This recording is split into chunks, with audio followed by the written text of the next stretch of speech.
தலைமறைவு என்ன தலைமறைவு? ஜாதிக விரோதி அவன். தலைவர் திருவள்ளுவர் நாளாரிக வாராட்டு சட்டம் அந்த பாராளுமன்ற ஒழிப்பு. அவங்க இந்த ஒரு விஷயத்த செஞ்சிருந்தா என் கண்ணுல ஒரு சொட்டு கண்ணீர் கூட வந்திருக்காது. பிரச்சனைக்கு தீர்வு காண எங்க திருமா வருவாரு. இந்த பிரச்சனை நாடாளுமன்றம் வரைக்கும் ஒலிக்கும்.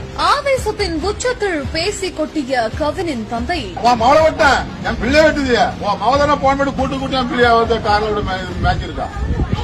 தூத்துக்குடி மாவட்டம் ஆறுமுகமங்கலத்தை சேர்ந்த கவின் அப்படின்றவருக்கு வெறும் 25 வயது தான் ஆகுது.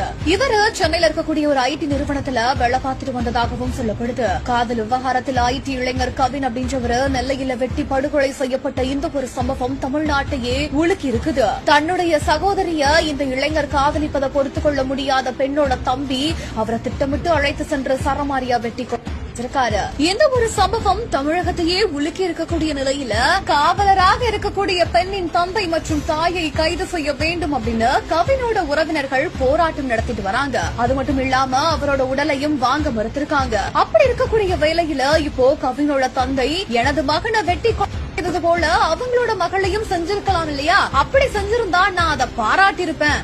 என்னோட கண்ணு இருந்து ஒரு சொட்டு கண்ணு தண்ணி கூட வந்திருக்காது அப்படின்னு ஆவேசத்துல பேசிருக்காரு.